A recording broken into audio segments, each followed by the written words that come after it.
ANMR ನ್ಯೂಸ್ಗೆ ಸ್ವಾಗತ.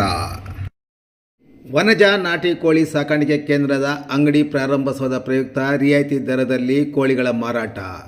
ಚಿಂತಾಮಣಿ ತಾಲೂಕಿನ ಕುರ್ಬೂರು ಗ್ರಾಮ ಪಂಚಾಯಿತಿ ವ್ಯಾಪ್ತಿಯ ಕೂತರಾಜನಹಳ್ಳಿ ಗ್ರಾಮದ ವನಜ ನಾಟಿ ಕೋಳಿ ಸಾಕಾಣಿಕೆ ಕೇಂದ್ರದ ಮಾಲೀಕರು ನೂತನ ಅಂಗಡಿ ಪ್ರಾರಂಭಿಸುವ ಪ್ರಯುಕ್ತ ರಿಯಾಯಿತಿ ದರದಲ್ಲಿ ಕೋಳಿಗಳ ಮಾರಾಟ ಮಾಡುತ್ತಿದ್ದು, ಉತ್ತಮ ದರ್ಜೆಯ ನಾಟಿ ಕೋಳಿ ಮಾಂಸದ ಕೋಳಿಗಳಿಗಾಗಿ ಒಮ್ಮೆ ಭೇಟಿ ಕೊಡಿ.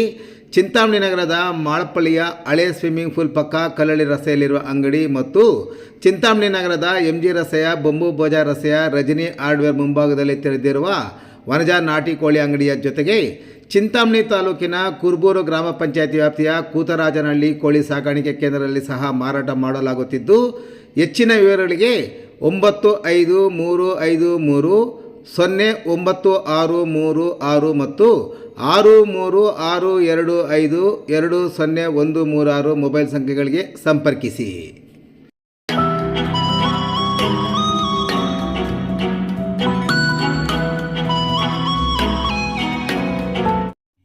ವಿಶ್ವ ರೈತ ದಿನಾಚರಣೆ ಅಂಗವಾಗಿ ಎತ್ತಿನ ಬಂಡಿ ಮೆರವಣಿಗೆ.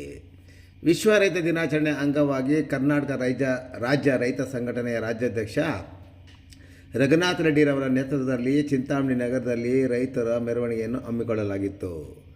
ನಗರದ ಪ್ರವಾಸಿ ಮಂದಿರದಲ್ಲಿ ಜಮಾವಣೆಗೊಂಡ ರೈತರು ಅಲಂಕೃತ ಎತ್ತಿನ ಬಂಡಿಯ ಜೊತೆಗೆ ಯನಮರಪಾಡಿ ಗ್ರಾಮದ ಕೋಲಾಟ ತಂಡದ ಮೂಲಕ ನಗರದಲ್ಲಿ ಮೆರವಣಿಗೆಯನ್ನು ಹಮ್ಮಿಕೊಳ್ಳಲಾಗಿತ್ತು. ಮೆರವಣಿಗೆ ನಗರದ ಬೆಂಗಳೂರು ಜೋಡಿ ರಸ್ತೆ ಸೇರಿದಂತೆ ಇತರ ಮುಖ್ಯ ರಸ್ತೆಗಳಲ್ಲಿ ಸಂಚರಿಸಿದ ನಂತರ ಮೆರವಣಿಗೆ ತಾಲೂಕು ಪಂಚಾಯಿತಿ ಕಚೇರಿ ಆವರಣಕ್ಕೆ ಸೇರಿಕೊಂಡಿತು. ನಂತರ ತಾಲೂಕು ಪಂಚಾಯಿತಿ ಸಭಾಂಗಣದಲ್ಲಿ ವೇದಿಕೆ ಕಾರ್ಯಕ್ರಮವನ್ನು ಸಹ ಹಮ್ಮಿಕೊಳ್ಳಲಾಗಿತ್ತು. ಚಿಂತಾಮಣಿ ತಾಲೂಕು ಪಂಚಾಯಿತಿ ಸಾಮರ್ಥ್ಯ ಸೌಧದಲ್ಲಿ ಹಮ್ಮಿಕೊಂಡಿದ್ದ ಕಾರ್ಯಕ್ರಮದಲ್ಲಿ ರಾಜ್ಯದಲ್ಲಿನ ರೈತರ ಜ್ವಲಂತ ಸಮಸ್ಯೆಗಳು ಹಾಗೂ ರೈತರ ಬೆಳೆ ಹಾನಿಗೆ ಪರಿಹಾರ ಸೇರಿದಂತೆ ಹಲವು ಸಮಸ್ಯೆಗಳ ಕುರಿತು ರೈತರು ಚರ್ಚೆ ನಡೆಸಿದರು. ಮುಖ್ಯವಾಗಿ ಸರ್ಕಾರ ಬಯಲುಸೀಮೆ ಪ್ರದೇಶದಲ್ಲಿ ಶಾಶ್ವತ ನೀರಾವರಿಯನ್ನು ಮೊದಲ ಆದ್ಯತೆ ಮೇಲೆ ಬಗೆಹರಿಸಬೇಕು, ಸೋಲಾರ್ ವಿದ್ಯುತ್ತನ್ನು 100% ರೈತರಿಗೆ ಸಬ್ಸಿಡಿ ಮೂಲಕ ಕೊಡಬೇಕು, ರೈತರು ಬೆಳೆಯುವ ತರಕಾರಿಗೆ ಸರಿಯಾದ ಬೆಲೆ ನಿಗದಿ ಮಾಡುವುದರ ಬಗ್ಗೆ ಚರ್ಚೆ ನಡೆಸಲಾಯಿತು.